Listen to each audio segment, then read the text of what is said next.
Sabi ng mga kwento, meron daw itong podcast na walang may alam kung anong nangyari. Itong mga pagtatala ay tungkol sa mga laro na gawa gamit ang salamangka ng HTML5.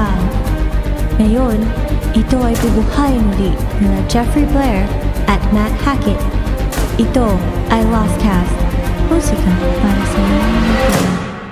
Welcome to Lostcast 100. Man, what is this big number? Who are you? I'm Matt. I'm Jeff. You see this? First names. We're changing stuff based on your feedback. We are? We are. This is the Lostcast about Lostcast. The Metacast. Sort of, but I noticed we already had a Metacast. So I was going to say, didn't you call something Metacast already? I did, yeah. I don't know what it was. I guess we were talking about Lostcast. Probably when I first made Logcast, the thing that shows the charts and graphs when we went through AWS and started going through the access logs. And all that stuff. Yes. Another thing is we need to stop telling the same stories over and over again. Yeah. But there are some recurring themes. So this is all about the survey data we've been collecting for the last several episodes, and also kind of just a general metacast. Talk about the podcast itself, how we do it, what's been working, what hasn't been, all that jazz. I like jazz. We are live from Marina Del Rey, and That's what right. I mean is not... In person. Yes. Coming to you. Local cast, which already had that one too. Man, repetitive cast. But anyway, this is our first in-person cast in quite a while. We're going to do 3 today. We're hitting it really hard. We're working hard for you. And you know what's funny about that, actually, is we recently had a conversation about should we even continue Lostcast, right? We did. Ooh, scary times for Lostcast. And I think it was a combination of things. We kind of looked at, our various offerings and what was working and what wasn't. And Lostcast has always been one of those things that's had a positive reaction. You know, even if we tweet something and nobody cares, or we always post on Facebook and we get a couple likes and those are always appreciated. But like nothing's really had that much success except for the podcast. It's like one of the few outreach things that we're apparently doing at least a little bit right. Yeah.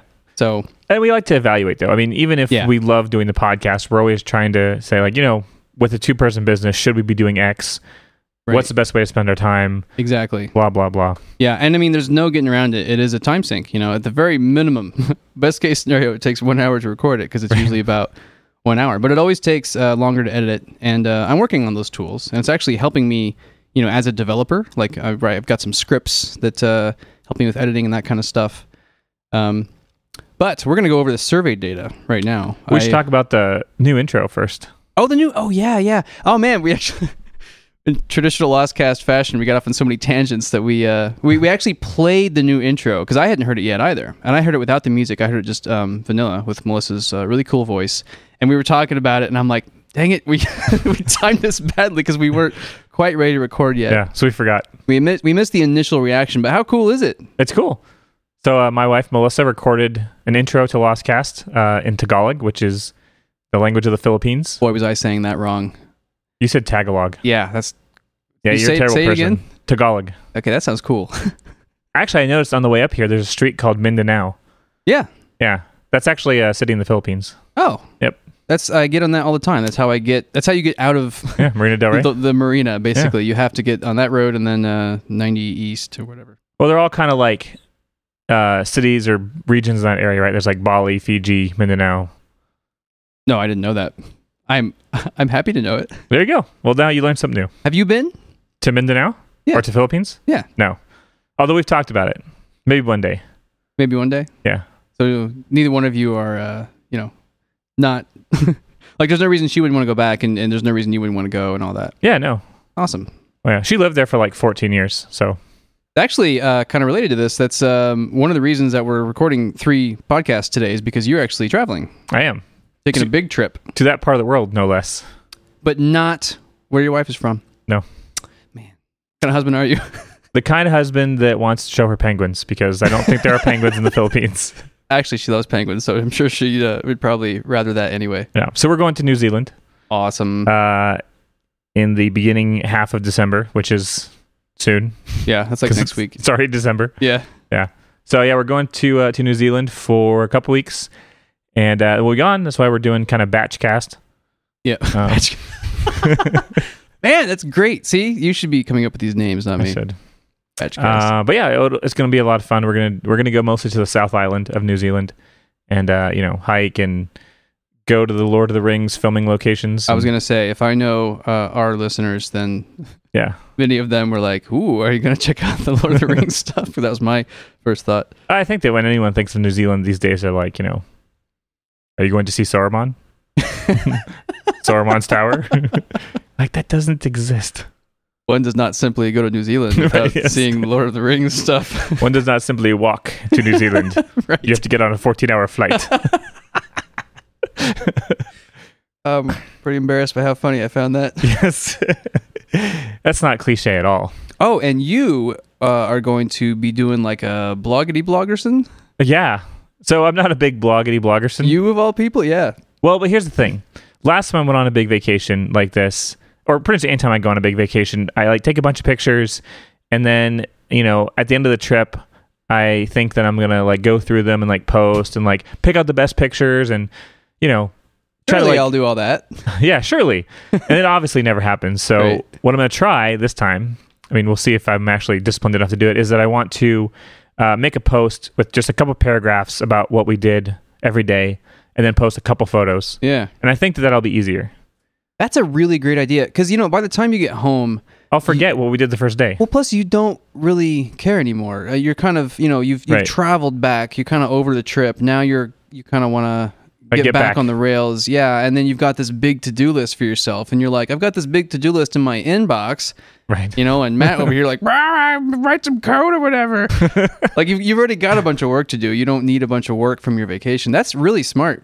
And it's such a bigger job to go through 2,000 photos. Yeah. Whereas if I just go through the photos I took that day, it's probably maybe 50 to 100 or a couple hundred, depending on where we went. Yeah. And the events of the day are fresh in my mind, so I can just write down and say, oh, we went here, we did this. And then not only can I share it with friends and family, but then I can go back and, oh, I remember okay, I guess we went here and we did that. Yeah. Not that I won't remember, but the details escape me sometimes. Yeah, that'd be especially useful for me because my memory is just complete garbage. Yeah, well. And, I think that at the end of a vacation day, there's usually this period where you're kind of doing nothing. I know my wife and I, Andrea, we like to watch bad TV. We'll find a cooking show. Or we'll find something kind of either intentionally bad or just some guilty pleasure stuff. And so there's like an hour or two where you're just kind of doing that. Pretty much, yeah. And that wouldn't be bad to be like, okay, take half hour of that, upload those, dozen pictures you took and write a paragraph or two. That's exactly, smart. Yeah. It's like a nice way to kind of unwind and reflect on the day or whatever. So do you think you'll do it? I think I will at least do a few days of it. I think I will try. I think I will try. I have every intention of doing it. So, but I know myself and I know how things go on vacation and I may not. So we'll see. Yeah. But anyways, yeah, it's going to be fun. And, but we didn't forget about you, the Lostcast listener. Ooh. So we're going to work hard and record 3 episodes today. That's right. Yeah. There were lots of complaints about the missing episodes but all in good ways. Like there's going to be some negativity that will come through in the, not so much the stats, they're all pretty great, but the comments and that kind of stuff, but just a little bit. And it's like, it's in LTG style. It's kind of tinged with, a critical eye. Yeah. None of it's like, you guys suck. I hate your podcast. I only listen because I want to watch you die. There's none of that. It's all like, hey, this isn't great. Here's a suggestion for improving. And that's totally how we like to do things. So, well, that's one of the reasons we wanted to do the survey in the first place, right? Is to kind of get that. It's always nice to hear that people like it. Right. Or what they like is really important, but also what we can improve is always exactly. And that's kind of what I wanted to know from the survey, because that's the reason to do it, right? It's not just to kind of outreach to the community and make people feel like they have a voice and all that, but also I really wanted to know what should we talk about, right? Because that's what this show is. It's just us talking about things. I want to make sure we're talking about the things that people want us to talk about. So, how many responses did we get overall? I believe the final number. Drum roll. Can we do a drum roll? That never goes well. It always sounds like a machine gun. Have you done one before? I've done at least a couple. Let's hear your Jeff Blair's drum roll. I don't think so. Okay. Fair enough. I can take that audio slice right there. Here we go. Drum roll, please. I don't think so. I don't think so. Make it, I'll use that as an audio file. 76 in total, which I think is awesome. That's good. My best guess would be we could get the numbers kind of match up. You know what I mean? it sounds like I've heard in general you can get maybe 1/10 of your audience to actually respond to stuff, which would imply we have 760 listeners. But I think it's more like if it was 1/20th, which I think is that's 5%. It's probably a more reasonable number. That actually matches up with the Logcast information I got from just yesterday. Nice. Which says that we have just over 1,400 active listeners. Wow. Which is great. That's more than I fantastic. thought. Yeah. That's cool. I'm feeling really good about that. Awesome. So out of those 76, let's go through kind of the questions and the summaries first. And then we had some really great comments. And we had also just some kind of, there was a whole ton of praise. And so I kind of categorized that into a different area. But let's kind of go through it. And I guess let's start with, how did you discover Lostcast? Well, I heard about Lostcast the first time we recorded it at your house. You were working a game closer, and this guy walks up, "Hey, Jeff, let's do a podcast." What? I was actually really skeptical about the podcast at first. You were. It was. I had to whip it. Pull out the whip. I think it was more like you had to convince me. You're like, it'd be fun and blah blah blah. I don't remember what you said now. I wonder if I could talk you into it today, because I'm pretty sure the only reason I was able to talk you into it is because we both were not the happiest at that job at the time. Yeah, you're like, hey, you want to go like get away for an hour and record a podcast and not be around this? When it's an easy sell, yeah. You know what I mean? But these days, like, picture it didn't exist and we didn't have this, weekly thing we do. And, I also think it's, it makes it easier to convince us to do like YouTube and stuff, Twitch and the other stuff that is good to do from a marketing and promotional perspective. Now that we have done this kind of a thing. Yeah. It's like the outreach and promotional stuff. It's got its foot in our door. Something awkward. I don't like the connotation there, but we'll go with it. Not backdoor, Jeff. It's the metaphor. Yeah. Door metaphor. Door metaphor. So this was an open-ended question. It was just a text input. So there wasn't we're not going to have like a chart or a graph, but I did kind of apply that. I see. Because there were some trends. There was lots of kind of open-ended answers, like here's a big long sentence, and then for a lot of them it was just like Google. We should do this like Family Feud style. What? Yeah. How's that going to work? Well, like the Family Feud thing is like they have a question and they poll a bunch of people, right? And then Survey says. Survey says.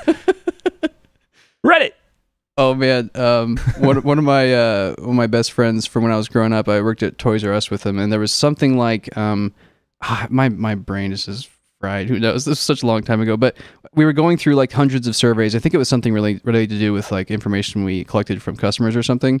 And like I did that where I was like, survey says for like the first one, like, ha ha, we had to laugh about it, right? But we had this kind of ongoing gag where like I would just beat jokes to the ground. And we were laughing about how funny it would be if I did it for every single one. Because it was like, the job for the day. It's like, you're going to spend the next 6 or 7 hours doing this. And you got me. I'm like hoarse from it. Like, survey says, I'm going to beat you to death. Yeah, someone wants to kill you by the end of the day. Yeah. A Toys R Us employee was murdered today after he wouldn't stop saying, survey says. And then that's my buddy. You said it too. You're going to die. Rushes at him from off camera. Yeah. Okay. Anyways. Podcast, everybody. Moving on. So the number one response will not surprise anyone, I don't think, and that is Google. I'm shocked. What? And appalled. Google is a massive source of traffic. So there were, and these numbers don't perfectly match up because not everyone responded to everything. It was a very open-ended form where you could answer just one question if you wanted to. So out of the 76 responses, there won't be like There won't be 76 answers for each question. Right. So what I'm saying is my numbers aren't wrong. Don't correct me. Wow. You're like kind of preempting. Yeah. People analyzing. I'm preparing everyone for mistakes of mine. I think we're all very prepared for your mistakes. Good. We've had 100 episodes of your mistakes now. That's a good point. Yeah. So I think we're all, And I found, I think this will kind of change the way that we podcast a little bit. The overall response is that most people who listen to everything. And that gives us a good direction to talk about, right? Because we know that people have Like they kind of they know to expect mistakes, right? Like, and they know like some of the backstories, and we don't have to over-explain everything, and we should definitely stop saying the same stories and stuff. But that's useful information. I agree. There were 23 responses, basically Googled for something along the lines of HTML5 podcasts or found us in that regard. That's just interesting because we haven't done a whole lot of work on SEO at all. No, we haven't really tried to make the optimize for keywords or anything like that. We just kind of put it out there, and I mean, we do things like the bare minimum SEO, right? Like we have meta tags for keywords and meta tags for titles, and we have, I think that like working at Yahoo for so many years kind of beat the like bare bones SEO things into our brains. But other than that, we haven't really.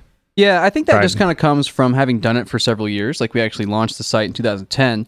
Right. Didn't start the podcast 2012, but it's still a couple of years, and that kind of stuff, the longer it bakes in Google's database is usually the better. And then also, like you were saying, just kind of our general good web dev chops. Right. Like we write semantic markup, we use elements mostly correctly, and it's easy it's easy for Google to kind of consume our content. Yeah, exactly. And we have like a landing page per podcast, and blah blah blah. But we never did do that step because Yahoo would do that with SEO optimization. Like that was people's jobs, right? Where you go back and you make what are those hypercards, and you super optimize, like, oh, make sure that this is actually in a header tag because blah, blah. Because something or another. And that stuff always changes as well. It does. Well, it's kind of like this arms race, right? Between people trying to game the search engine rankings, right, and then the search engine trying to provide relevant results. Yeah, it's so responsive. I think our kind of tactic is just write good, clean markup, have stuff in the right place, and just don't really worry about it too much. And then just content, right? Content is king. Content is king, yes. So, the second place I think will also not surprise anyone. And that's Reddit, especially since I post a lot of our crap on Reddit. Someday here, like this is one of my goals as our resident marketing guy, is I don't ever want to have to make another Reddit thread for the purposes of promoting Lost Decade or Lostcast or anything. You want to have enough fans where it just happens. You're right. Yeah. Like, I know you should never look at the crazy successes as examples, but Team Meat never has to make a Reddit thread. Right, yeah. People will do that for them. And on a lesser extent, others get that same kind of treatment, but definitely we don't yet. That's sad. And so I don't know, it always makes me nervous because on Reddit there's a lot of hate, They're like really serious about moderation. Yeah. And they're really ruthless about self-promotion, it seems like. So it seems like as a self-promoter, you're always kind of walking this line between like tripping the spam warnings and actually trying to get your content out to some people. Yeah, I actually posted that a Wizard's Lizard, sales numbers post that we put on the blog and also on Gama Sutra. There'll be a link to that in the show notes. I put that on Reddit, and I sent you a link, and you were like, oh, it's been deleted. And I went and I looked, and it was deleted. And I'm like, yeah, okay. I mean, we were trying to share numbers, and those usually go pretty well on Reddit from what I've seen. And it's like a nice thing to do because we don't have to show numbers. In fact, we wouldn't by default, and we don't always because we're just like embarrassed by it, Yeah. They're not always the best numbers, but anyway, like I liked people just kind of generally helping. The Shovel Knight guys did that recently. I thought that was really nice to do. Well, there's been a few examples that we used that benefited us. Yeah, because when right before we were about to launch on Steam, we kind of read some of these posts. I think it was Dust Force and a couple other ones that we kind of we're like, okay, our game's like in the same ballpark ish as some of these other games, so we kind of had an idea, like a measuring stick, right? Yeah, exactly. And that was useful for us, and so we thought it would be useful for others, and so we wanted to do it. But actually, that post wasn't deleted, and it went on to do pretty well. I think maybe it got moderated, and then someone unmoderated it. That's weird. Or something. I won't pretend to understand Reddit, but I am grateful for the traffic. What I've heard, though, is I don't think this is like something specific to like the game development subreddit. Right. I think that Reddit as a whole has like these really strict guidelines about content. Yeah, they do. And so all of the subreddits have to comply. I'm terrible. Reddit doesn't want me. I remember reading the guidelines, and it was like 1 out of every 10 things you post, it's okay if it's self-promotion. Like they understand it's part of the game. That's not what I do though. It's like 1 out of 1 out of 10 is not self-promotion. 1 out of 1 is about one. I'm terrible. I've been meaning to actually go and try to just be a person, like be a member of the community, but I don't know. It's scary, and I'm busy. Well, and we have to be members of so many other communities. We have to be on our own Steam forums. We have our own forums. We have our Twitter. It's like Reddit, I just don't have time for Reddit. It's one of the reasons I quit. I gave up IndieDB or ModDB, whichever you're more familiar with. I kind of feel the same way. Like, maybe I should be active on like TigSource or something, but no time. So, man, how many tangents for this one header alone? Yeah. Very Lostcast. So let's blast through these next couple, because I think the rest are they're smaller numbers. They're kind of interesting that they exist, but they're all the minority from this point on, right? Like, I think it's interesting to kind of deep dive a little bit into like, where does most of our traffic come from? Because that's interesting. Yes, exactly. Yeah. So, but general, like, I don't know how to categorize all this stuff, but a general dev post. So for example, like, we've written some articles on HTML5 rocks. We have some GitHub repositories, like with Steamboat, something you made. Audia is an audio library that I made a while ago for HTML5 audio support, and there were 7 responses in that category where it was like, I found you because I was looking at external development stuff. Nice. So that's kind of interesting. An external forum was also a number 4. That was also a really popular one, especially HTML5GameDevs.com. Twitter, I'm not surprised that Twitter wasn't very high on the list, because I think most people who actually follow us are probably already aware of Lostcast. It's more of like they find the podcast, then find our Twitter. I think it's less that, we get retweeted or something and someone finds the podcast that way. We didn't get a lot of responses in that regard. iTunes I'm really surprised by how abysmal iTunes has been in general. I was looking at these numbers I was tracking, and back in March, we had 13 ratings on iTunes. And I think they're mostly 5-star. It's really great to have that. But I just checked, and over the last 8 months, we've had 4 ratings on iTunes.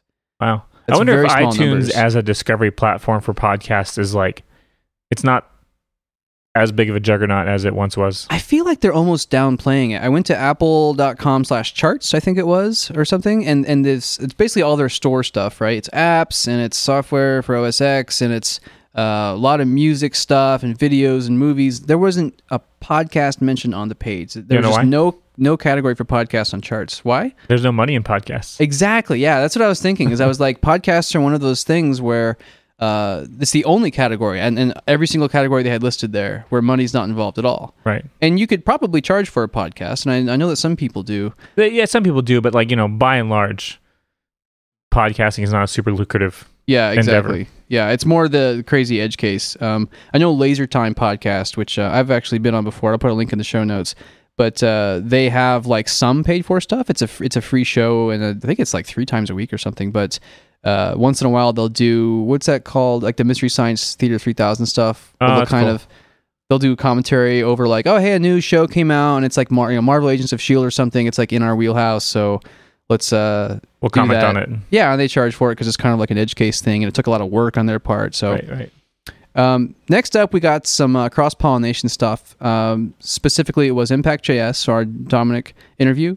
That would be also Greenheart Games interview, and then Photon Storm interviews. And then other podcasts is listed there as well. I was also on VG Empire, so I think that could have got glommed in there. We were on a couple other podcasts too, Dark Station, and there's been a couple other like edge cases where we've been on just once. Yeah. And then the interviews we do with, other industry people. Yeah. The interviews in general are really interesting. We'll talk more about those when we get to the section, what do you want to hear about? But yeah, lots of interesting stuff there. So the next one is specifically our simple HTML5 game making article tutorial thing. I can't believe that to this day that thing gets a lot of traffic. I don't know what it is. I'm actually surprised it's not higher up on the list because I'm almost positive. I haven't looked recently, but it's still like the highest trafficked page on our website. Yeah. Man, that's crazy. It's got good SEO though. I mean, it's been around forever. Yeah, it has. There's probably a lot of like incoming links to it from other parts of the web. People linking to, that's kind of how Google works, right? Like if your site is linked to from a lot of other sources, it ranks higher. Yeah. It has like that deep web, like it's deeply linked. Yeah. Yeah. And it's been around forever, and it's just kind of like your bare bones.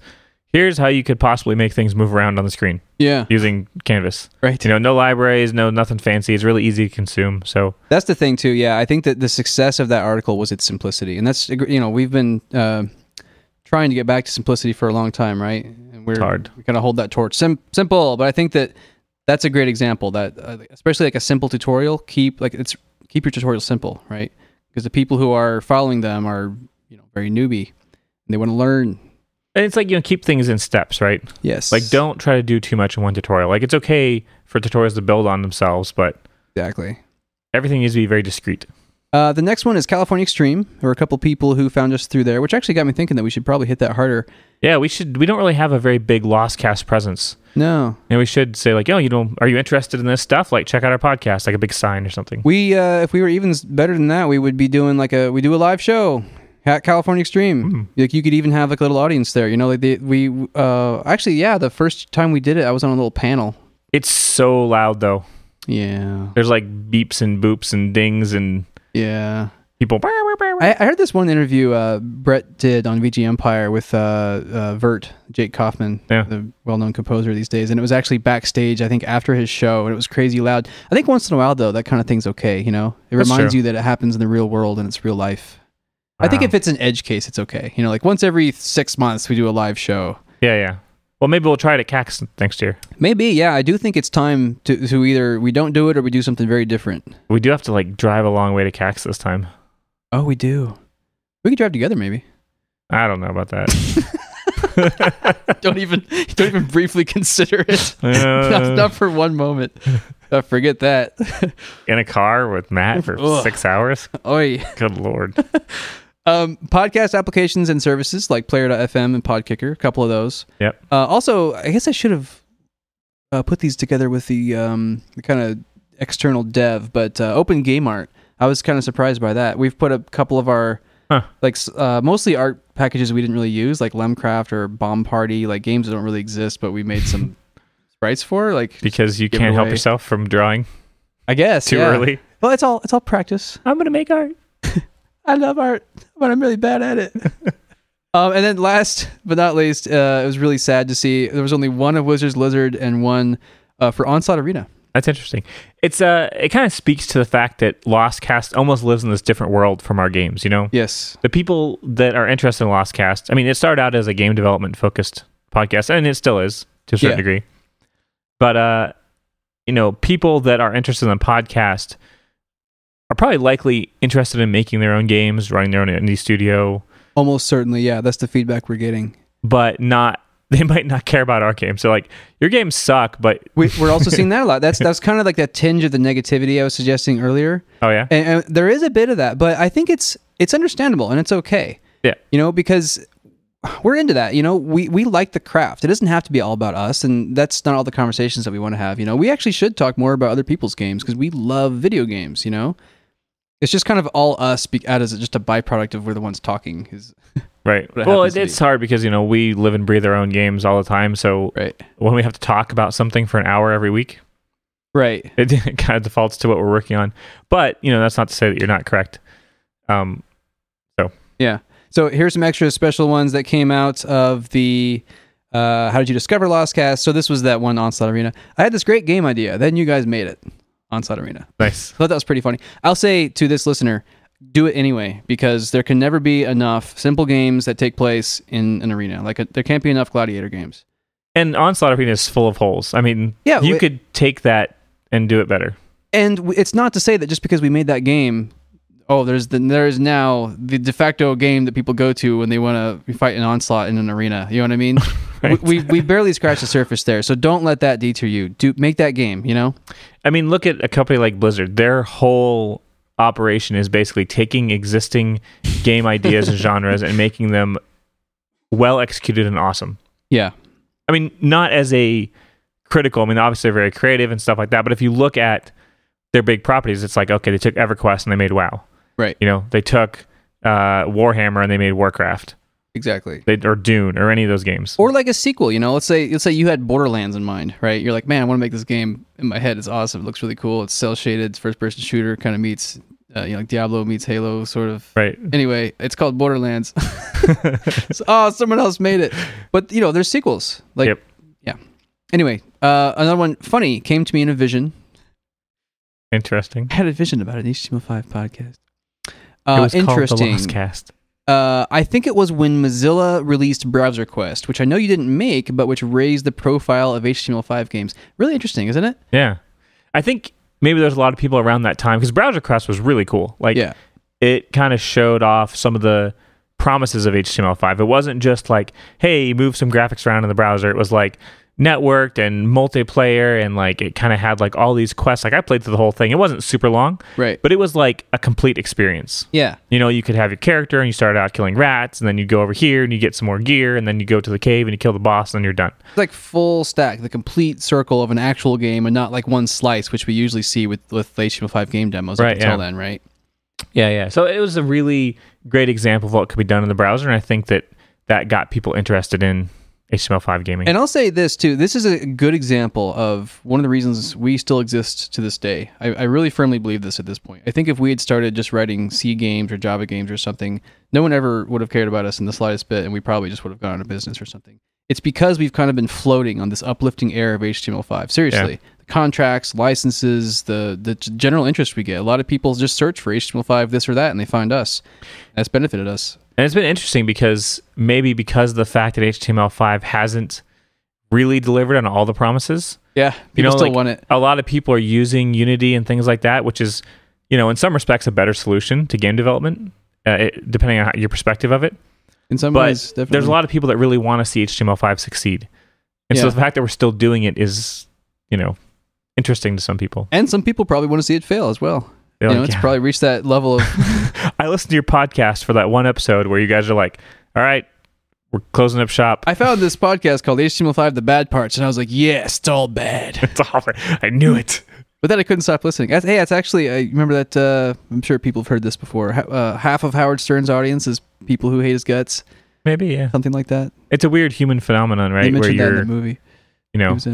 You're oftentimes interested in people that you're angry with, right? Yeah. Like, oh, I hate Bill O'Reilly or something. It's a general human thing, It's hate is closer to love. It's just a passion thing. Indifference is something where you just don't care and you turn a blind eye to it. Which is, to go on a slight tangent, remember when we changed the name from Crypt Run to Wizard's Lizard, and there was a reaction. People liked it and people didn't like it. Yes. And I won't say it's like love and hate necessarily, but there was more of a spectrum of reactions and less indifference, and we took that as a good sign, even though people were like, oh, I don't like it. It's like, well, that's great. Yes. Good. We're glad that you don't like it. I'm glad you're here. That's right. I'm glad you care. Yeah. Like that's one of the things, whenever, let's say someone makes like a hateful Steam review or a comment or something, I still that's the saving grace. You cared enough. Because if you were like, this is garbage, I just don't want it to exist in my life anymore, you walk away, that's worse. Like, I'd almost rather someone spit on it than not look at it. I'm not spending one more, brain cell on this stupid game. Right. Yeah. Anyways. So the next section is, we had these open-ended just comments are welcome. I didn't know, I'm bad at writing surveys and I'm dumb because I didn't recruit the help of my wife who's really good at this stuff. So I just had an open-ended comment section, but I think it turned out pretty well. There's a lot of just general high fives, and got to say, just high five right back. It was awesome. But we took some choice bits out of them, and I figured we could just kind of go through and round robin, like take turns reading them off. That's great. Patting ourselves on the back. Yeah. Well, it's fun. Actually, this one is, and sometimes names are listed, so we can give a high five to a specific person. This is Daniel. Early on, I might not have cared about Matt talking about picking out a Halloween costume, but I've become very invested in you guys, and now I'm happy to hear about things like that. That was the actual quote part. But the first part was just my notes. Paraphrase. Yeah.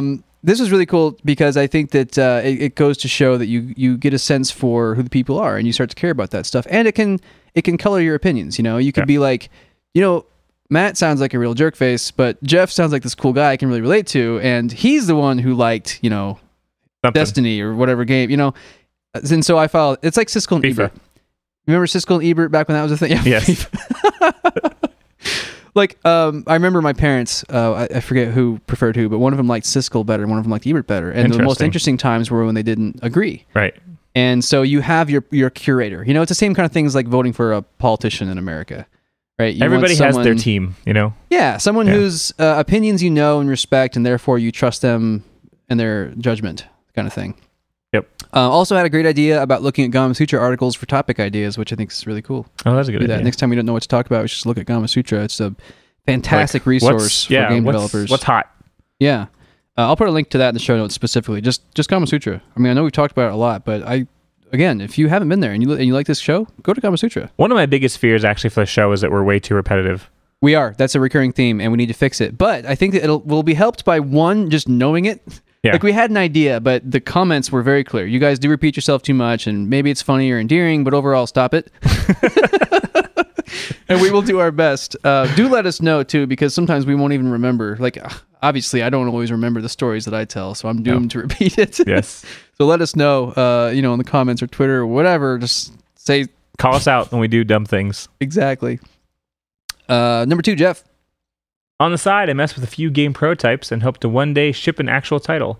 It may or may not happen, but your podcast inspires me to keep at it. And that's a recurring theme too, is that even if the specific audience member, even if you're not in the games industry, you think it's interesting, or you wouldn't be listening probably, you maybe want to do it yourself someday. And it just, like, the podcast can bring you closer. And that's really great with Lostcast, 'cause that's why we started. We were technically actually in the games industry, but we were just kind of, low-level game designers, peons. Developers. Yeah, we were just kind of peons. And we wanted to do the indie thing, and we wanted to be like, we wanted to run studios, we wanted to be making great games. We wanted to be always doing more than we are. And that was one of the things the podcast is like, just having a podcast gets you further. It's a step towards. It's a step towards. And seriously, I'm not kidding at all. Just listening to a game development podcast gets you closer to making games, even if you're not. I have a story. Ooh. Yes. Gather around, children. That's right. Sit by the fire. So back when I was just out of high school, I got a job working at a seafood market. Mm-hmm. And I worked at the seafood market for about a year. And I'd always been into like games and computers and things like that. And I knew that I wanted to do something with computers, like for a profession. Right. But I was like, I'm working at this fish market, filleting fish and like that kind of stuff. And like, that's about as far away as you can get. Yeah, you feel so distant. I was like, how am I, I looked at myself and I'm like, how am I going to get where I want to get to from here? Right. So what I did is I went and got a job at Circuit City, because that was one step closer. It was like, I couldn't obviously walk into a place to get a programming job. Right. Because, I was like, yeah, I know how to fillet fish. Can I, write some code? Yes. They're like, no, you smell like fish. Get out of here. But, I went to work at Circuit City. And so I specifically worked in the small office, home office department, which they called Soho. Nice. Selling people computers, yeah. Right? And I knew about computers. And so that was a great job for me, because I could talk to the customers about the computers and blah, blah, blah. And then I learned a lot myself too. Just like being immersed in that technology. I learned like all the newest computers, and like I was installing hard drives and CD burners for people on the side and things like that. But it got me one step closer to where I wanted to be. Everything is relative in the universe, and distance matters. We are all trapped in space-time. And the closer you are to a thing in any way, it's all relative. Seriously, like just the fact that you listen to something, you're closer to it. And immersing yourself in the culture of the things that you're interested in is a good idea. Yeah. Nice. I accept your story. Thank you. Story time over. Want to hear about Lostcast itself? What? My notes might be bad. I apologize. Lostcast itself is an ad for LDG, but it's subtle and more of a catalyst for other discussions.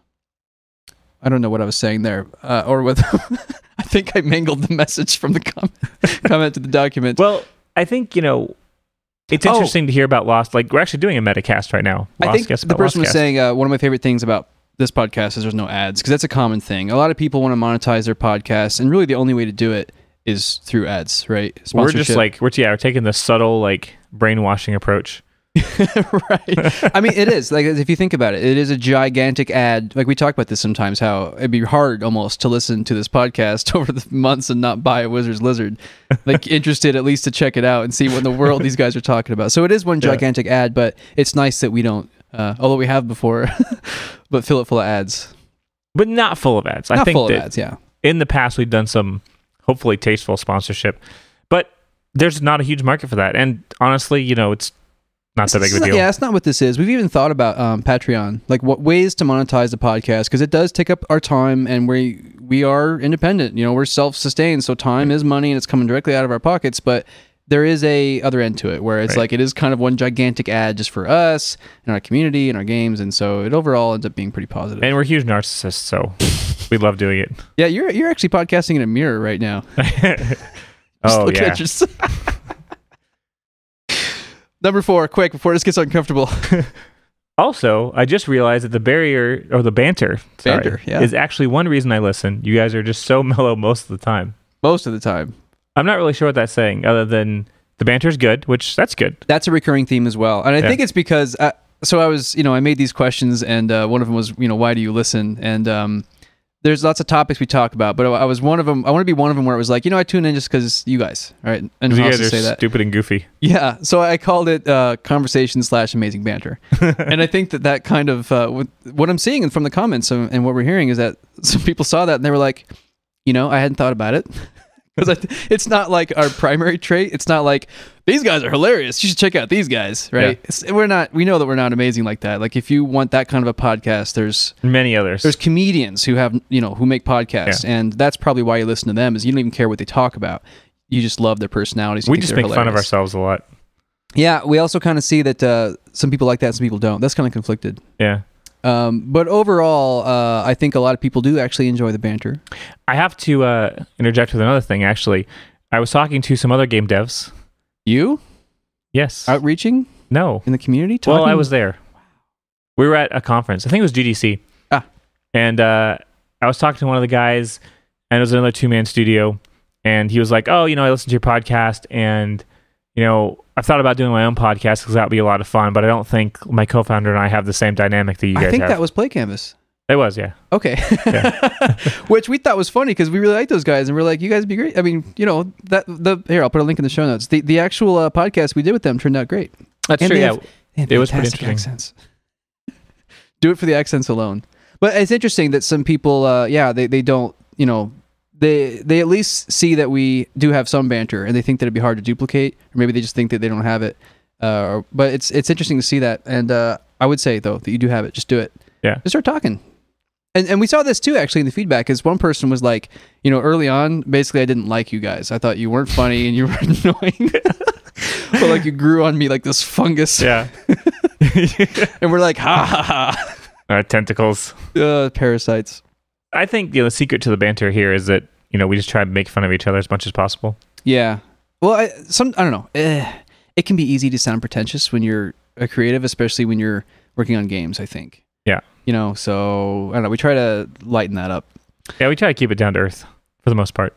More recent episodes have moved away from HTML5 as a topic. I prefer this because I'm more interested in game design discussion than implementation specifics. That makes a lot of sense. I think so too. For a lot of reasons. One, there's lots of people that want to make games, not just in HTML5. Exactly. And a lot of the things that we encounter aren't even HTML5 specific. Right, yeah. And so, it kind of brings us to a wider audience, which is great. Yep. And it doesn't make us as focused on the particular tech stack that we're working on. Yes.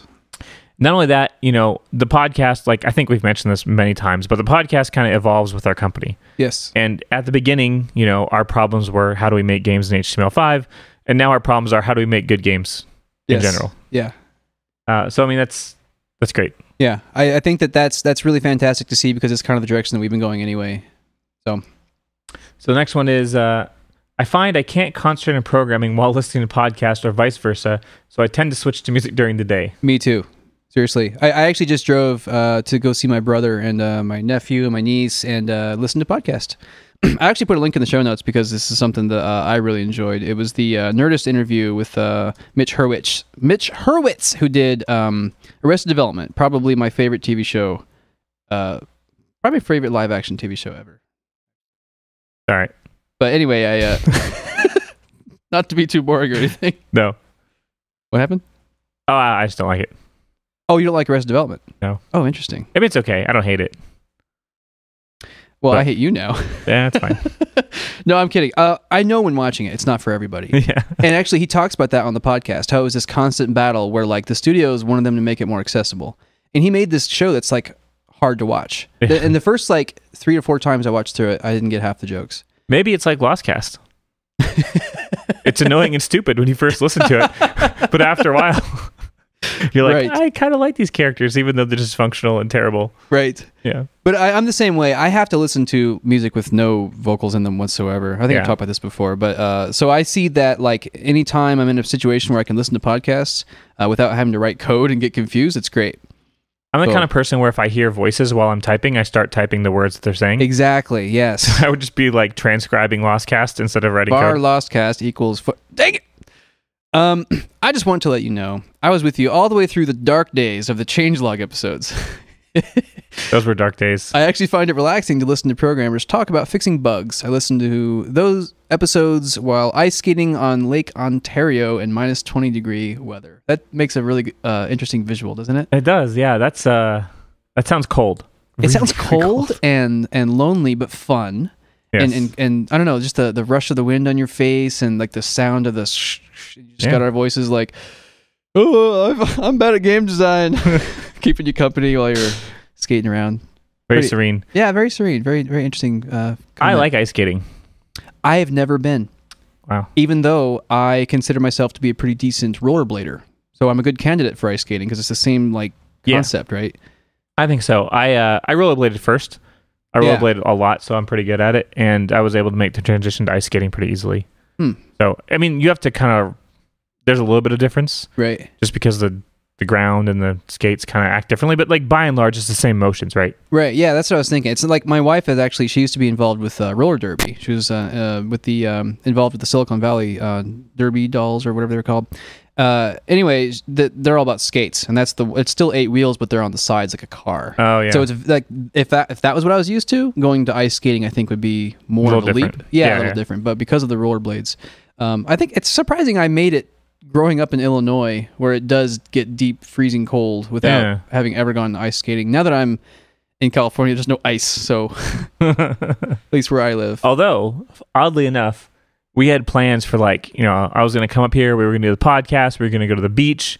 And now it's raining really hard. I know. Yeah, I was really excited about showing you the beach walk. Yeah. Because I'm in walking distance to Venice Beach Fishing Pier. Although, to be fair, I did live here for about a year and a half. I had that thought, yeah. I was like, I'm going to show Jeff the beach. And he's like, yeah, show me what I lived around for years. Very impressive, Matt. Yeah, I've been to Venice. I've been to Santa Monica. I've been all up and down the beaches here. And it's really nice, though. Don't get me wrong. I love it. It's really nice. But I have seen it before, so, no big loss. Exactly, yeah. Number 8.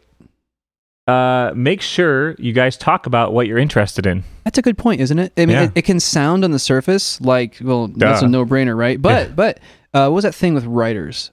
Writers tend to write what they know. Yeah. But they're supposed to write what they love, is what I think I've heard. I mean, I'm not a writer myself, but I find that kind of creative stuff interesting, so I've seen some articles about it and all that. Well, a lot of that stuff, because writing is a creative industry, right? So a lot of the idioms or whatever probably transcend the medium. Yes. Right. Yeah. I think that's a really good point to remember, because I think sometimes, we don't always have great ideas about what to talk about all the time.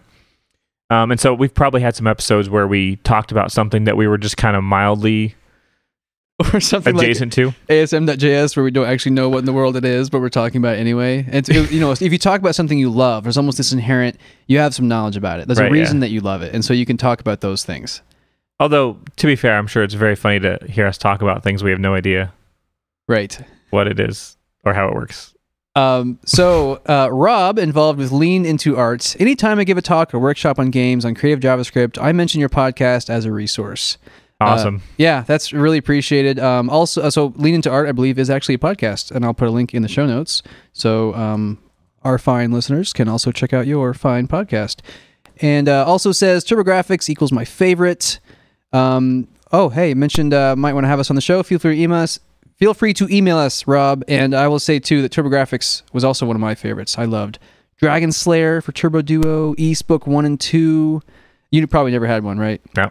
Dude, I had one other friend when growing up who had one. And I didn't know anybody that had it. Yeah, no, I didn't either. Nobody did. And so the only way, my buddies like Brett and Josh, and Kevin that I was talking about earlier, the people I grew up with, the only time they ever got to experience TurboGrafx, I think the only reason they knew it existed was because they had it at my house, Right. And that's I don't know, I think that exists much less these days. I mean, I could easily see how there's a PS3 exclusive or something, but I feel like that just doesn't happen as much these days. No. And with TurboGrafx 16 too, it was those games don't exist anywhere else. It was almost every single game was exclusive just because the tech was so specific back then, I think that there was there's been more consolidation of the consoles these days, because I remember back in those days it was there was a bunch of kind of one-off Neo Geo, Jaguar, TurboGrafx. A lot of competitors, yeah. That kind of disappeared. Alongside obviously Nintendo and Sony and I love Sega. consoles. I love the history of consoles and everything about them. I mean, these days I don't really game. I was that raised much. by a console. Right. I mean, Nintendo and a Game Boy raised me. I was raised by a Genesis. Oh, Nintendo and Genesis. So good. Yeah. Anyways. Cheers, Philip. That's all this says. Just a lot of great comments from Cheers, Philip. Yeah. Long-time listener, super supportive. Really appreciate it. And we actually have a shout-outs section later where we hit Philip again, and really love the positivity. I can't even tell you how great it felt reading through the comments. We totally appreciate it. So thank you.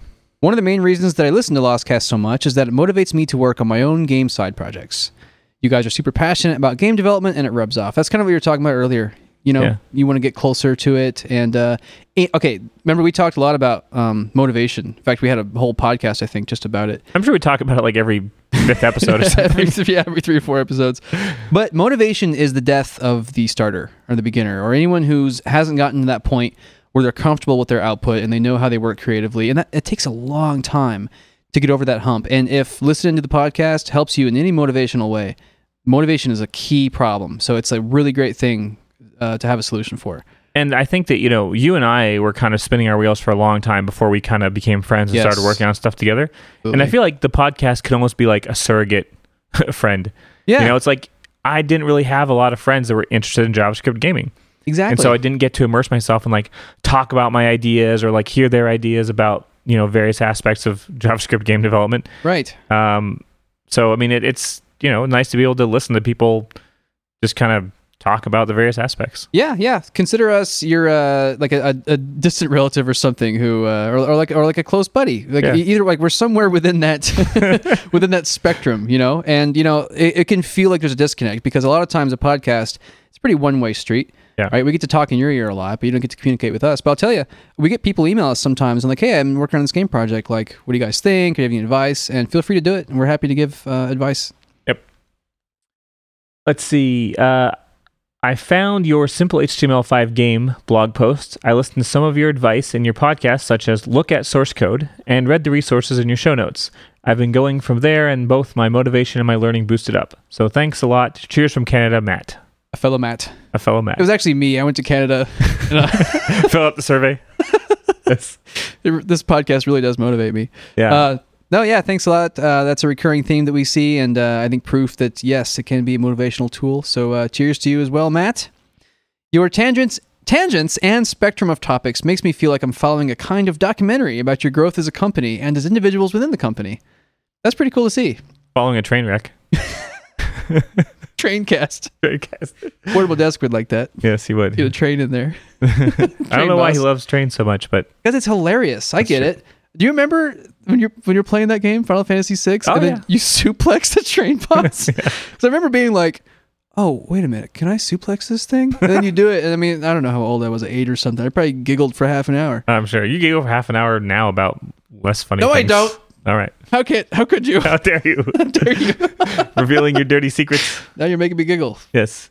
Yeah, that's great. I think that's actually one of the more interesting aspects of the podcast is it is more of a documentary of like our trials and tribulations through game development. Good way of looking at it. Yeah. Sometimes there's like a subtitle on like a web page, like Lostcast, like what is it? And we need to get better about that. But like, I don't even know what it is aside from like, you can almost see it that way.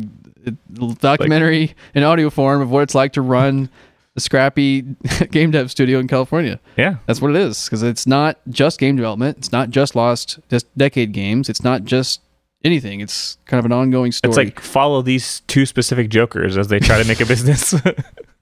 Right. That's pretty good. I think I'm going to use that.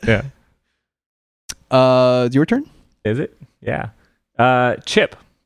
Been in the game industry for 20 years, working for big publishers, doing my own indie games at night, and I have to admit I've never played a Wizard's Lizard. I like that one. Yeah. We got a lot of comments where it was like, one person said, I bought a Wizard Lizard because of the podcast, which we'll get to probably, but another person is like, I haven't played your game at all, and I'm not going to. I think it's very interesting to see. And I like the honesty. Yeah, it's totally fair, too. I mean, totally like fair. We said earlier, it's kind of separate tracks here. It's not for everybody. My wife, she listens to Lostcast. She listens to me blabble all the time, right? Never played it, doesn't want to play it, doesn't like games like that. Period. And I'm not offended. Yeah. It's not a game for everyone. We made it hard. It's indie and scrappy, and it's not everybody likes that. It's a niche game, so yeah. Exactly. Love the podcast, guys. Been listening since the beginning. One of the highlights of my week. It's really inspiring listening to you talk about your successes and failures. Wish I could make the same leap as you guys did. P.S. Makes me sad when you miss out on a week. It makes us sad too. We feel bad and ashamed. We do. Man, that last 2-week break was rough. That's why we're doing this. That's why we're here today. Yeah. Because of feedback like that. Thanks a lot. We don't want to let you down. Exactly. Let's see. Have you ever thought about answering a small number of questions each week? Examples. Have you ever played Dark Cloud? No. Nope. That was quick. What do you think about the mechanic of leveling up weapons instead of players? Interesting. Yeah, I think it's interesting. Actually, to go on a slight tangent, Ooh. When we made Lava Blade, that was actually one of my primary design things is I wanted like no experience and no character leveling. Yeah. I wanted to improve characters solely through equipment. weapons and armor. So the next step would be instead of, I bought a better weapon and be like, I leveled up my weapon. Right. And there's actually like a very nice reality analog to that, right? Like you temper your weapons or you like improve them. Like you can kind of understand like, oh yeah, I sharpened my blade and now it's got more attack power or whatever. Or I infused it with a magic gem and now it does ice damage or who knows. Yeah. And I've played games like Dragon Quest 9 probably most recently where the weapons level up. Like you can I think it's more tied to the player though. It's not like this is now a level 3 sword, but instead my skill level with swords is level 3. Right. So that's lots of interesting I like this question, actually. It's a good question, yeah. We can make a whole podcast about this. Yeah. What do you think about player progression system where the player gets exponentially better, like doing exponentially more damage when leveling up? Bigger numbers are more fun. They are more fun. I remember that lesson from Final Fantasy because I remember playing games like Dragon Quest and like even the earlier Final Fantasies didn't go that high, but mostly my experiences were probably in D20 systems when growing up. Right. Or, heavily inspired by, almost ripping off D20 systems. So the numbers are inherently low, right? Like at most you'd be like, whoa, my warrior has 40 hit points. This is crazy. 17 damage. He's so powerful. Then you go to play Final Fantasy 2 in the States, which is Final Fantasy 4 in the world, and you deal 9,999 damage near the end of the game, and it was really fun. The bigger numbers did make it feel fresh and big and just fun. There is a limit, though. There is a limit. So I play WoW, off and on throughout the history of the game. Yep. And one of the things that they did at some point is like the game, the numbers kept getting bigger and bigger and bigger. Yeah. And so at the last expansion, what they did is they squished. They call it the stat squish because the numbers were getting stupid. I mean, what was like the highest? Like people were doing like 1 million damage in one hit, right? It's like, I hit you with a shadow bolt for 1 million damage. How do you do that? Like possible in WoW. But it's hard. At some point, it gets hard to relate to the numbers, You lose some connectivity to it. Right. I mean, it's all relative, obviously. And so they didn't really change much about the game other than like basically just reduced everything by a factor of 10 or something. Yeah. But it's interesting to think about, their experience as designers said to them like, okay, these numbers are way too high. People don't understand them, And at a certain point, it kind of makes sense, right? Like what's the difference between if everything's based around 1,000, everything's based around 100,000. It's just a couple zeros. It's true. And if they're all relative to the same base, then... And there is a human element. Players playing your game are human. And humans, we can have a grasp of what 1 million means or 1 trillion, but do we really understand it? Is it really as relatable to us as you have 3 apples? If I say there's 7 billion people in the world right now, can you really comprehend the vastness of that? I can't. No. So I think that, you're right, and there's also a limit to, bigger numbers are better. It always feels good to be doing like, I'm doing 1,000 damage, Right. It also depends on the relativity of your system, but there is a limit to where it becomes too much for human mush brains to comprehend. Yeah, and I think that overall what that leads to is that, everything's relative, like you were saying. That could be fun to get to, right? If you start off the game and you're like 5 damage, 10 damage, but near the end you're like 10,000! Right. It's over 9,000! Yeah. Anyway, small tangent. Yeah, so this one is the person who was basically like, at first I didn't really dig the podcast. However, and this is the quote part, eventually at a certain point, not sure exactly when, but probably halfway through your podcast, something changed. Your style evolved, perhaps, or something matured. Now you guys are genuinely entertaining and funny, and I really enjoy listening. From the Canadian travel series Departures. I think that might be a podcast. Huh. My notes are terrible. I do apologize. But thank you very much for that nice comment. And you know what? A big thanks for sticking with us early on while you really didn't like it. I was kind of wondering, like, there must have been something there, though, right? Like, we may have been stupid and annoying whatever. Why didn't you stop listening? But there must have been a spark. Yeah, maybe there's the hope. They hope. Yeah. People are very hopeful. Yeah. Like, well, these guys, there's this inkling of interestingness. I don't want to kill them. Yeah. That's good, though. It actually shows that, maybe we're getting better at this. Neither of us had any podcasting experience in the beginning. Well, you actually had some radio. Yeah, that's the embarrassing part. Okay. Hey, not much, though. It's not like I was a pro for 10 years or whatever. I think I did 7 for a class assignment. 7 and it was podcasts. Just me, too. Yeah. 7 like individual that's all. Yeah. And we've blown past that, so it's like a drop in the bucket in the grand scheme of things. It wasn't like I was an expert. But like anything else, the first time we do anything, it sucks. Second time sucks. Well, yeah, in the case of the podcast, apparently the first 50 sucked. Yeah. But the next 50... Those were a little bit less sucky. That's right. Imagine the next 50. They'll be even slightly less sucky. We're like, Lostcast 500. Get ready for the most amazing podcast you've ever heard. That's right.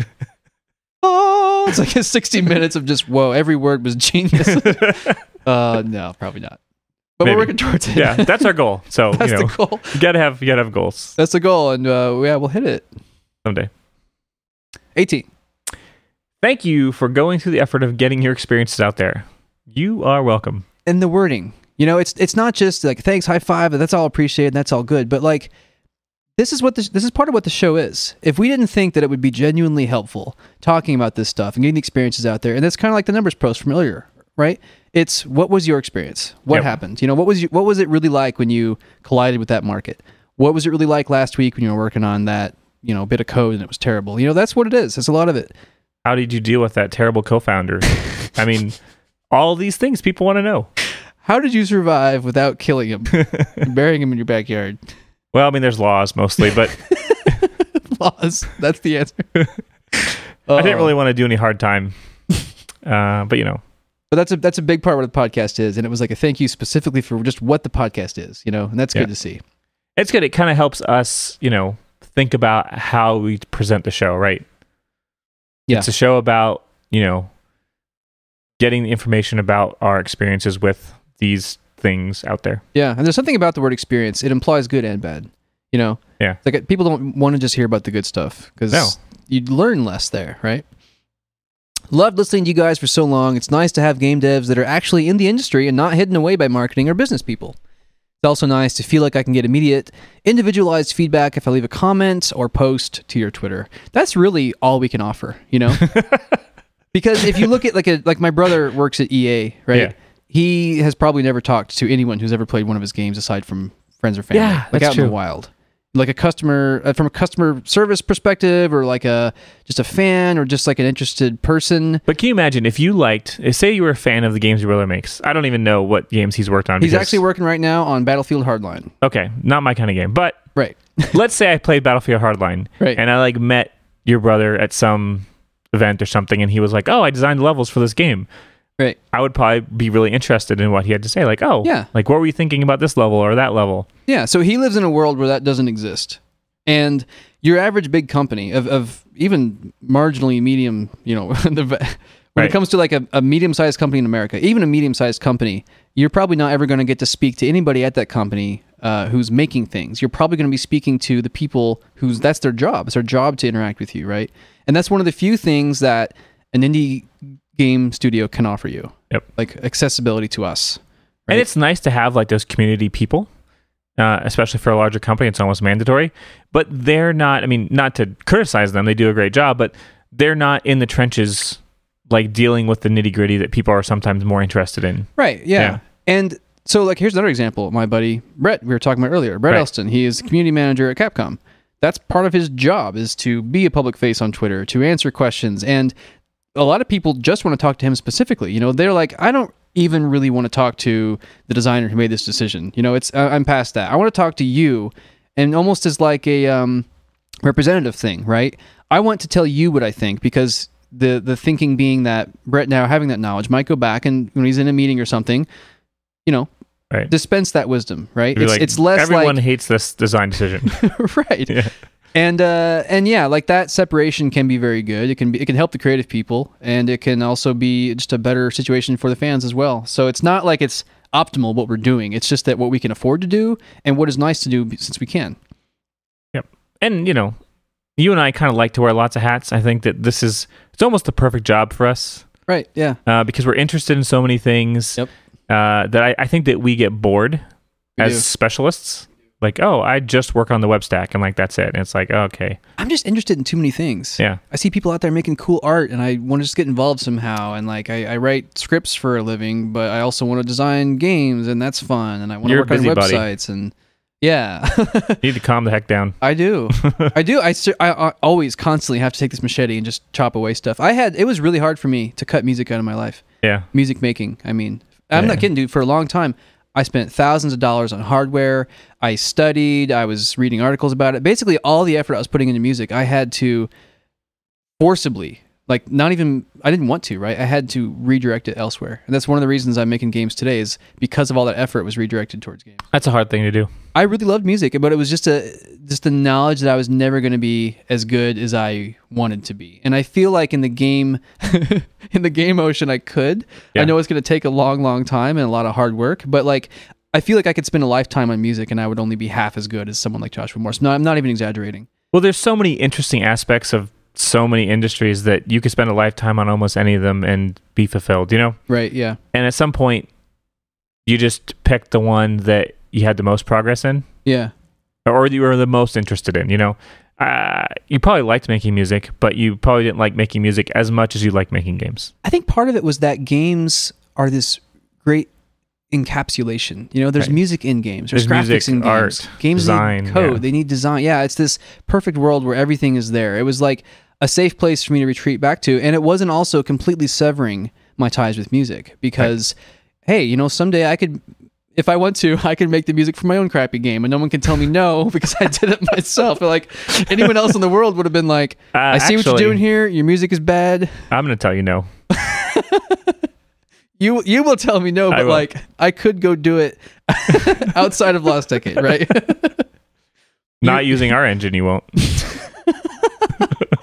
Okay, the listeners couldn't even see, but he even wags his little finger. I did, yeah. I was giving him the nuh-uh. This is one sassy Blair right here. That's right. Anyways. Wow. Let's move on. Sass. I don't necessarily play all your games, but when I do, I drink Dos Equis. Wait, no, that's not what it says. I really admire the craft of utilizing the platform you love and extending that out. I'm really interested in seeing what you do next now that A Wizard's Lizard is basically done. Very interesting, yeah. Yeah, that's also been one of our sticking points, right? To keep going with HTML5 or not. And we've talked about this on the show ad nauseum, I'm sure. Oh, yeah. And we'll probably talk about it again in the future. Guaranteed. But we do really love the web stack, and we feel very productive in it, and we really enjoy making stuff for the web, even though we don't necessarily deploy to the open web. Right. We like the stack, and I think that has helped us. Yeah. Building on a stack that we enjoy building on helps us get to where we want to be. Yeah. And I think too that it's one of those things we're never going to tie sever our ties with the web completely. We're always going to have a website. We're always going to need those skills, right? But it might not always be related to making games. I also enjoy all the tangents and excessive self-deprecation. On a side note, y'all contradict yourselves a lot. It's pretty great. It's like y'all are real people or something. What? And I think that's the general consensus is yes. You repeat yourselves, you contradict yourselves. It's probably infuriating to listen to us sometimes. We do apologize. We are working on it. And we do recognize that sometimes it's just kind of funny and fun. Yeah. But we will improve. Here's the thing. Anytime we say anything, you need to take it as this is my opinion right now. I could be this opinion could be differently tomorrow, right? Yeah. Or next week. The next thing Jeff says could change my mind. Right. Yeah. The very next thing. A lot of times when we're talking on the podcast, where we may be talking about something that you and I haven't talked about necessarily in person, and so we might have differing opinions. We might try to convince each other one way or the other. So yeah, I think that we do contradict each other a lot, but I don't necessarily see it as a bad thing, right? Yeah. Talk it out. Yeah, and one of the things about growing as a person is not holding too closely to specific opinions. Yes. Like I might think one thing today, but then next week I might have more information and I think something differently, and that's okay. Dude, I might talk about this someday. I was a horrible little kid. You know, like if I had kept who that kid was, I would hate myself today. I'd be even worse than I am now. Can you imagine that? No, I can't. But I mean, the humans are adaptable. We're good at adapting. We should adapt. And so we're going to change our minds all the time. Especially, and that's the other thing to remind everyone. We're learning really fast. We are, yeah. And, you know, and you will too. And like failing really fast. Yeah. Love it. 22. Interviews are the best part of the show. Your insights are a close second. I have to apologize for that one because we haven't done interviews in forever. It's a little harder to set up, and a bit of a time vampire. Yeah. And like, I'm not kidding. Your average interview will take 2 to 3 times as long just with the setup process. Right. Like you have to wait half an hour because, you know, someone's kid vomited or, you know, we're the ones who slacked off. We forgot we actually got the time zone wrong one time. It's just comparing an interview to just, we want to have this very frictionless thing where we can just talk for an hour and bang it out every week. Yeah. It became very cumbersome and something we had to just kind of cut, but not completely. We want to keep doing it. We will do it periodically, I think. We will do more interviews. And I think we want to do like really impactful interviews. Yeah. Right. We want to make sure the interviews we do are really interesting and really meaty. And I think we have some ideas for some people to interview. Yeah. Possibly again. Yeah. So more to come on that front. And sorry if there hasn't been any for a while. I'm enjoying the Let's Play videos that you've put up on your YouTube channel recently. I look forward to more. Awesome. That's great to hear. And I'll say, do not feel afraid to fully embrace the YouTube videos. It will not be a replacement for Lostcast. That's not what we're trying to do here. I do see how some people might feel like, you know, the worry being that we're going to slowly transition from Lostcast to YouTube. That will not be the case. So please do watch our YouTube videos. They're doing. I'm pleased from a low expectations perspective. Like they each have about 100 views. I'm pleased with that because I wouldn't have been surprised if they each had 10 views. You know, so It's an order of magnitude over what I would have expected as a pessimist. So I'm really happy with the response to YouTube videos. Please do check them out. And if we've learned anything from Lostcast, it's that repetition and consistency matter a lot. Yes. And so I think that hopefully we're only going to increase, one, the consistency of those videos, and two, you know, people will find them more interesting as, one, we get better at making them, and that they can come to expect certain things from them. And the nice thing about the videos too is the videos kind of give us a little bit better way to share our actual games with people. Yeah. You know, Lostcast kind of exists almost parallel to our games, right? Right. You know, we talk about our games and stuff like that, but, you know, people that are really interested in our games specifically, it's nice to be able to see what we're talking about. Exactly. Next, I think what makes it great is that it seems like it's just two friends talking together about topics they're passionate about. A lot of the conversations are ones that I might have with my own friends. It doesn't just seem like that. It is like that. Yes. Well, I mean, you and I are friends first. Well, thank you. All right. I kid. I know. We were friends before we were business partners. It's true. Although we were almost friends and coworkers simultaneously. That's true, yeah. You know, because sometimes people are like, you know, they're friends, and then they're coworkers, and then they're business partners. Yeah. We were like acquaintances, and then we were coworkers and friends. Right. Almost at the same time. It is always really surprising to me that we didn't connect more when we were just friends. Or, sorry, when we only knew each other through other friends, is what I was trying to say. Right. Yeah, we were friends of friends. Because we had so much in common. But we're both, I don't know, we're both just shy and like, Yeah, we don't I already have one friend. Yeah, I don't need any more. 2 friends is crazy.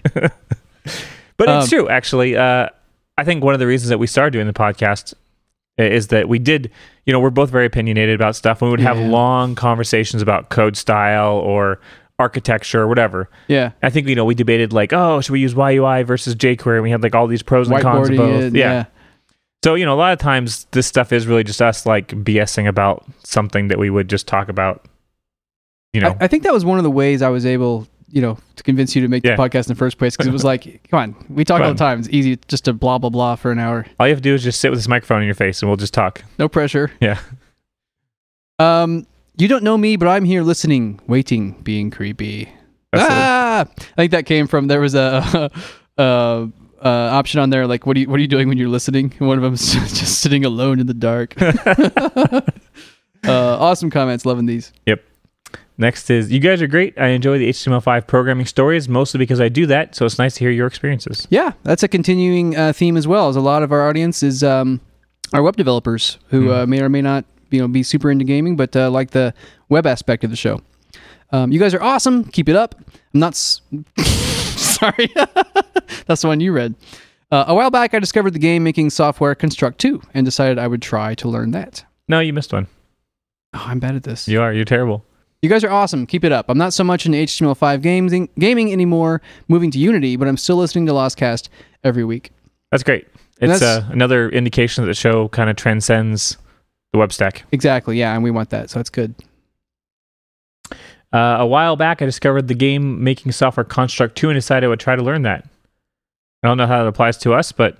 Probably, I would guess it's the same kind of thing where the rising tide of HTML5 is how they found us. Yeah. Because you're looking into Construct 2 and you're like, oh, it's a cool little software. And you're like, oh, hey, use HTML5. And you Google HTML5 podcast or something, and there you go. Construct 2 is a lot like what we do. Essentially, they use Node WebKit to deploy and various other wrapping technologies. Lude, Cocoon. Yep. But yeah, very similar stuff going on with Construct 2. Very cool. This comment was from Varg Games. Lostcast podcast is awesome and inspiring. I'm currently working on a title for the Wii U using Unity 3D, so when you guys brought up porting your game to the Wii U, it definitely perked my ears. Nice. Yeah, good luck to you. Yeah, good luck, because it's hard. Yeah, seriously. Making a game on console is much, much harder than making a game for desktop PC. And as awesome as the Nintendo Web Framework is, the performance issues of HTML5 aren't completely solved, and so we are having to do, quite a bit of work to get that to run well. Yeah, so Varg Games might be better situated using Unity 3D than we are with HTML5 and the web framework. Blasphemy. This is actually one of my favorite comments right here. It says, if I wanted to know how to make games, I would have searched for tutorials. If I wanted to know news about your games, I would have checked your Twitter. If I wanted to know about game design, I'd much rather listen to John Blow than to you. Yep. What I really care about are your personalities, your opinions, and of course, the amazing banter. That is a really great comment. It is. Yeah. Obviously, we were John Blow knows the other day. much more about game design than we do. Oh, of course, yes. Yeah. I'll put a link to that But at least we can bring, the amazing banter to the table. Yes. That's a really great comment, and it shows the strength of the podcast, right? Yeah. So these were all the comments themselves. Next, we're going to get to kind of the motivational quotes and the high fives. And then lastly, we have some shout outs. But first, I wanted to kind of go through the general takeaways that we had. There are 4 points. And these are kind of recurring themes or requests that we just really think that we're going to take to heart. Stop repeating yourselves. Yes, we do that quite a lot. We do that a lot, yeah. And we've repeated the fact that we repeat ourselves a lot. Wow, that's a real problem. Continuity is a good point as well. So it's the idea of starting up each episode with a follow-up, like to the previous episodes, if there's any corrections or updates, and then maybe even what we're going to talk about in the next episode. So kind of connect the episodes, right? Connect this episode to the last one and also the next one. Last week on Lostcast. Yeah. Meanwhile, that's right. Next time, all that good stuff. The too much self-deprecating, and I'm also seeing that people love the self-deprecating. So it's kind of an opinion thing, like some people probably really enjoy it and some people are just like, oh God, this is just tiresome. It's probably good in small doses, I would say. Yeah. But we may do too much of the self-deprecation. Like we had the Deprecast, like a whole show where we're just like, we suck. Let's talk about how dumb Jeff is. Yes. That. So anyway, I think that overall, I won't say that we'll stop doing it because we probably couldn't. It's probably just who we are. Part of who we are. But we will, just like the stop repeating ourselves thing, we'll probably try to, limit how many times we do it per episode or something. I think the thing to keep in mind with our self-deprecation is that we are actually both very full of ourselves. That's kind of where it comes from, right? We'll both say this to each other. It's like, hey, I had to insult you to kind of... like, take you down a peg. Take you down a peg, exactly. Most of it is just us doing critical analysis of the flaws in our games and our process and our methods, and we're only self-deprecating because we're trying to keep ourselves grounded in the realities of the business, right? Right, yeah. And also to grow as people. It's not... I understand how annoying it can be when someone's like, I suck, I'm the worst. And if they really mean it, then you're like... You start to believe it. Yeah. Yeah. We don't actually believe it. No. I think we wouldn't release anything ever. Yeah. Like, believe it or not, we've made stuff much worse than even the games that we're not the most proud of, like Lava Blade or Rampart Rush. Lava There's Sword. Even worse games. Oh, God, yeah. No, there's some... some stinkers. Hide it. Hide it from the children. Another one was maybe make the show more concise. And that's something that we're always working towards, but I don't know if we're ever going to get to the point where we're really that focused. Like the tangents are going to happen. One thing that was really interesting is one of our longtime listeners, Tokyo Dan, mentioned recently on our blog that he listens at 1.5 speed. Chipmunk Cast. Yeah, isn't that hilarious? I think it's a really good idea from a productivity standpoint because, like, if this is the only show you listen to, 1 hour a week is fine, right? But if you listen to a bunch of different podcasts, you might like seriously have a time constraint, or you just, you just want to get it over with quicker or something, right? Listening at faster speed is really interesting because we went out with like we'd be sounding really silly and stuff, but it sounds hilarious. And then also, I'm a big advocate of saving time and productivity, so really great idea. And I would say that if you don't like the tangents, or if you don't like how we take our time sometimes to think of what to say, and there's pauses and all that, increase the speed. A lot of audio players do that easily. That's interesting. Yeah, we should record it at half speed to combat the speed up. I think you're right. We should do our voices the way the South Park voices are done. Oh, welcome to Lostcast. Okay, so next one, these are mostly just high fives, so we're just going to kind of read them and say thanks a lot and kind of move through those. But these are all really appreciated. I'll start off. Love the tangents and can't wait to hear more about your prototypes and future games. You both rock it. You rock it. Hey. Sounds cheesy, but after all those years of you in my ears, I really care about you guys. Isn't that nice? It is nice. Still the best podcast ever. And guys, start reaching out to some of your heroes. You're on Steam now. You should talk to Derek Yu and people that you admire, people above you, basically, right. Indies who are more successful. This kind listener also filled us in on what exactly ASM.js is. I knew it was coming. Yeah, well, but great information, so thanks a lot.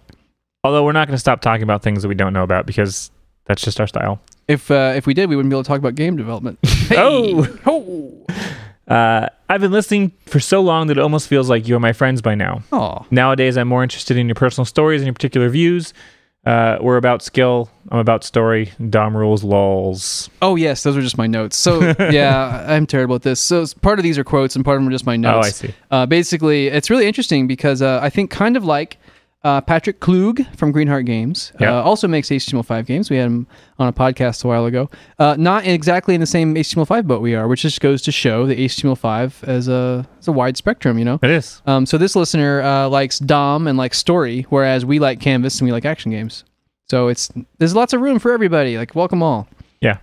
Lostcast continues to be my favorite podcast, and I look forward to it every week. Also, can we hear more about your cats? We need a cat news section. So we need like a mailbag section where we respond to questions, and we need a cat news. Mojito threw up this morning, and yes. I had to clean it up. All right, Jeff. Super fast cat news section. Here we go. Lunchbox took him to the vet about 2 weeks ago. He was tearing his fur out and giving himself scabs. He's much better now, and he's healthy, and he's happy. And Mojito's kind of scared of everything in this new place, but she has a little area where she likes to play a lot, and she still cuddles with me every night. Awesome. We moved to recently, and Loki got a cat cold right as we moved into the new place, and so he was miserable for like the first week and a half that we were there. He kind of just hid under the bed and sneezed a lot. He's better now, though. Good. So he's running around doing his thing. Toes is still a big blob, but he loves the cuddles. Oh, and Nephthys learned how to open the sliding glass closet door. So now she will just open the closet door, and then all the cats will get into the closet. Oh, wonderful. Yeah, so she's amazing like that. I'm so happy for you. Yes. That was Cat Update. Right. B1. I started listening to your podcast right at the beginning. As a podcaster running a small business, I love following your journey. Keep it up, and good luck to you. Thank you very much. Yeah, best of luck to you as well. Yeah. Keep up the good work. Be sure to crowdfund your next game so I can give you my money. It won't be the next game, but watch this space mid next year. Yes. There will be another Kickstarter, we think. Probably. More than likely. Yeah. Perhaps. If money will run out, which it probably will. That's right. If we need more money, which we will, we will come to you begging for money. So we'll take you up on that offer. Love the show, and thanks for all the work you put into it. I don't really do much. It's mostly Matt. I just kind of sit here and blah, blah, blah for an hour. Then you don't get to hear that one. That was not for your ears. Loves the show, and thanks for all the work. Really appreciate that. It is a lot of hard work, but it's getting less and less work every time. You guys are a huge inspiration for me and many others. Keep up the good work. Thank you so much. High five. You guys are awesome. It's super fun and to listen while I'm coding. I admire anyone who can code while listening to a podcast. You must have just a better brain than me. Yeah. Well, that's a lot of people, but anyways. Hey. All right. You guys are awesome. You give... Wait, I have the last one. You do this one. Oh, yeah. You guys are awesome. Yeah, it's like a repeat of the first or the last one. Yeah, we both got confused. So much awesome. You give a wannabe game dev who's stuck in web design department hope he might release his own game someday. You're very relatable. Ship it. Yeah, I think that that's a recurring theme as well, that people can relate to us, probably because of all the mistakes, and we put it all out on the table. And we've been there, We both toiled away in web design jobs. I mean, not that, toiling, like working in the salt mines or anything. We had cushy jobs. We did have cushy jobs, but, nice jobs. It wasn't fulfilling. It's hard to say what makes anybody happy in the world. Yeah. In a different a different time, I could have been very happy spending all my days just working on websites, making great salaries and having fun working with awesome people. There's nothing bad about that industry. No. I just felt pulled towards games. Yep. But we know that feeling deeply, and my heart bleeds for people like that. And you know what? Just keep at it someday. You never know. I never thought it'd happen for us. No, it's kind of like the stars all aligned, and it wasn't something that we expected or even kind of saw coming. It just kind of snowballed. Right. And here we are. I mentioned this one earlier, but this is like, I kept this on here specifically under the motivation section because when it comes down to it, this is the reason we're able to make this podcast. This is kind of what the podcast is all about. I bought a Wizard's Lizard because of Lostcast, right? It's because of that we're even able to sit here and afford to be able to talk to you instead of going to, make some contract or work at some job or whatever. Yeah. The podcast comes from the games, and so it's awesome to see when the podcast can help the games. Imagine you had a friend who every week was like, hey, buddy, I'm going to talk about a Wizard's Lizard for an hour, and you have to listen to me talk about it. And you're like, fine. Jeez. Eventually, yes. Get you. This might sound weird or creepy from the interwebs because we've never met, but you guys are kindred spirits, and I feel like you're my friends. Also asked for a bigger play button. Oh, I'm guessing that's on the web interface. Yeah, that was not part of the quote. I love that where it feels like you are my friends because I think that's a recurring thing too. You listen to someone talk for so long. I kind of feel that way about Kevin Smith. Actually, I know that he is in a completely different ballpark. He's unreachable. Yeah. You'd be lucky to ever get a reply or a comment from him because he's a real life celebrity, millions of followers and all that. But I've listened to him for so many hours. I would love to just hang out with him someday. You do get that though. You kind of know a person and you feel like they're friends, and that's one of the fun things about a podcast. I bet that we would actually have a lot of fun talking to a lot of our listeners. If we had ever met them in person. Oh, for sure. That's where some of the interviews come from. Yeah, like Mr. Joe Huckabee. Yeah, that's true. Joe Huckabee. Yeah, the Play Canvas guys, very organic. Lou Day. Yeah, very organic. Just it was people we knew, and we actually met a lot of people like via the podcast, either interviews or people that listened and kind of got in touch with us through other channels and stuff like that. So it's a boon for friendship. It is. And this listener also asked for a bigger play button on the mobile device, I believe, from the website. So what that does actually is it just uses the HTML5 audio element. So I'm surprised that it's not big and nice on mobile, but I would say you can probably zoom in if you've got a touch screen. And if not, I'll probably look at it on mobile someday. We don't spend a lot of time on our mobile UI. Right. But I do, I kept that bit in here because it's a request and, we will look at it. But also, I am always interested in how someone consumes the podcast because it's kind of all across the map. It is, yeah. Either iTunes or on your mobile device or only on your computer, or you just open a tab in your browser or whatever it is. Last one is the game design conversations, discussions about your new prototypes, and candid talk about the business side of indie games is probably some of the best podcasting out of all my feeds.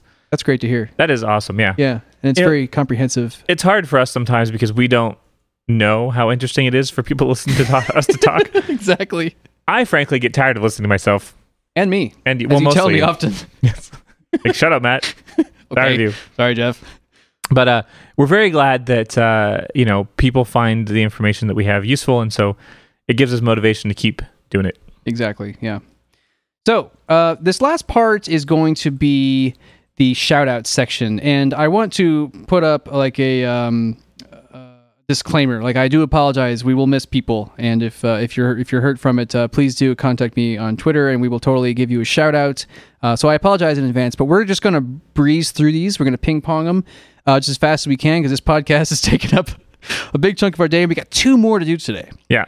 Which we'll talk about with the continuity thing at the end of the episode to kind of give you a feel for what's next. But right now we're gonna dash through these. So Tokyo Dan, mentioned earlier, longtime listener, often comments on the blog, even wrote us an iTunes review. Much appreciated. Thank you. Very much. I'm going to butcher his name. Yes, I gave this one to you specifically. I know you did. Josue, Josh. I think you did worse than I did. Maybe. I'm sure we'll find out. I actually tried to pronounce it correctly one time, but I've forgotten since then how to pronounce it. But welcome to my world. Yes. Huge supporter all over our forums. Big thanks. We love your fanaticism. Really appreciate it. Ken, also all over Twitter and our forum, longtime listener, often retweets our Lostcast post, which that really gives us a big boost. Really appreciate it. Affordable Desk. We're pretty sure he listens to the podcast. I can confirm that. Yeah, he commented recently on a recent episode. Yeah. But he is amazingly helpful in our Steam forum. Oh my God, and like our LDG customer service rep almost. It's so helpful. Also trains. Rich Davey listens often posts on our blog as well. Longtime listener, was even on our show. Super awesome guy. Really appreciate the support. Yep. And if you don't know, he makes the phaser. He's Photon Storm. I bet a lot of our listeners will be like, oh, Photon Storm. Joe Huckabee, longtime supporter and listener. He's been a huge help to us. We appreciate it. Joe, you're the best. And he's also been on the podcast as well. Also been on the podcast. That, to this day, is one of our most praised podcasts. That was a great cast. It had a lot of energy. It did. And, it's hard to get that... we've only done so many interviews where people are all in the same room. Joe is a super energetic guy. I love it. He is. He just is, vibrating with energy. Yeah. You can see that he's got the ability to get a lot done. Yeah. Very productive person. Yeah. Awesome. Check out that episode if you haven't heard it. Colin wished us a happy birthday on Twitter recently, and Lostcast listener, really appreciate it. Aaron is a new listener, tweets at us, and thanks for joining. Faison, often also Faison Z on Twitter and the forum. Seems like a long-time listener and really supportive. Really appreciate that. Also, he makes sourdough bread. Yeah, and I'm jealous. Steve on Twitter, appreciate the thoughts about our prototypes, and thanks for listening. Nice. Daniel from Sun Studios, thanks for listening and for tweeting at us. Stephen Will, thank you for your ears and for your tweets. Laszlo, thanks for tweeting and for listening. Also, I'm going to do this one. My wife's parents, Ruth and Stobert, who are always sharing our stuff on Facebook. It's super amazing. I love hearing that kind of support. It really makes me feel good. Yep. JD, one of my longtime friends. Yeah. He's got a new kid, and today is his birthday. Oh, today. Well, happy birthday. That's right. Happy birthday, JD. Super cool. David Waller, longtime supporter, backed us on Kickstarter, favorites us on Twitter, that kind of stuff. Really appreciate that support. Also, lots and lots of great feedback, really super detailed feedback and bug reports. So that's awesome. Portable Desk too. Yeah, as well. Ryan Davis, Twitter support, much appreciated. It's always nice. He does his own games as well. Yeah. We always like seeing his stuff on Twitter too. Vice or the Macer, thanks for the tweets. Really appreciate it. Rui, Pavel, and Josh, thanks for the Facebook likes. Here we go. Cheers, Philip. We mentioned earlier, just longtime listener, huge supporter. Really appreciate it. Forum member. Just big thanks across the board. Yep. A couple of the forum users. We have Just Incredible. Yep. Which I really like that play on words. It's cool. I love a good pun. Anyways, thanks for your support as well as Steve. Elite and Mew, mostly on the forum.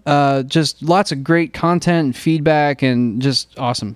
Yeah. Really appreciate the support. Also, Elite and Desk kind of have this friendship. I don't know if they were friends before Lostcast or LDG, but they do videos and stuff together. Yeah, let us know on the forum. I'd be interested. And those guys, they should open up their YouTube videos. That could be a thing. I could see that, like a weekly show or something. Like Elite versus Desk or whatever. Yeah. Do it. Warspawn, D12, and the Fisk, thanks for the post on the forums. We really appreciate your involvement in the community. Dan Nagel, longtime listener, working on Rogatron, which is super cool. It's this tool that lets you hack Lava Blade and a Wizard's Lizard. Yeah. It's so awesome. That's really like a goal of a lot of developers to get to the point where they've made something worth hacking. And I cannot tell you how good that feels. And it's really cool. It's like well done. Very impressive software. Very good, yeah. T2 Norway, resident Lostcast DJ, requesting awesome Joshua Moore songs. Thank you very much. Yeah.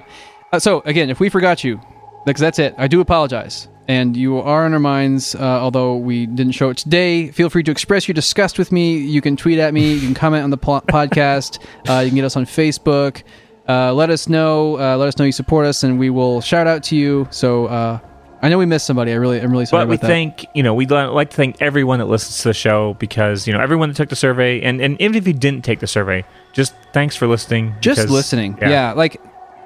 Yes, we appreciate the surveys. Yes, every single retweet gives us a boost. We love the comments. We love interacting with you. But just being here, that is enough. And we do appreciate your time and your ears, and it's not lost on us. Yep. Last but not least, there is almost like a member of Lostcast and Lost Decade Games that's kind of hidden away in the shadows, and that's Joshua Morse.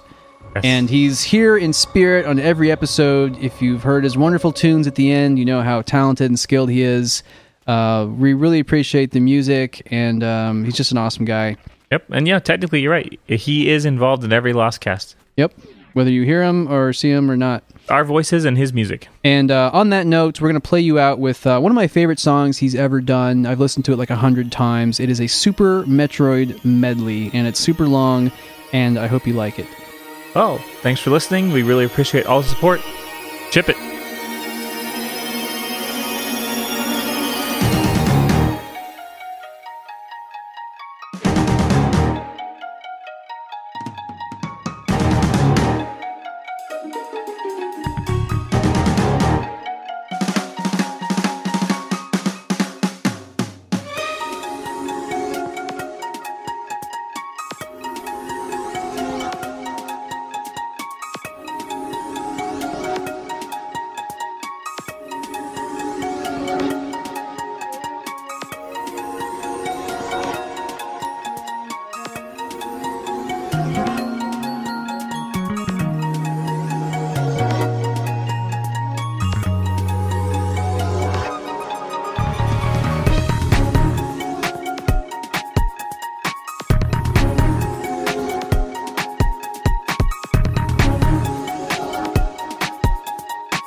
1, 2, 3. LDG. New Zealand, yeah.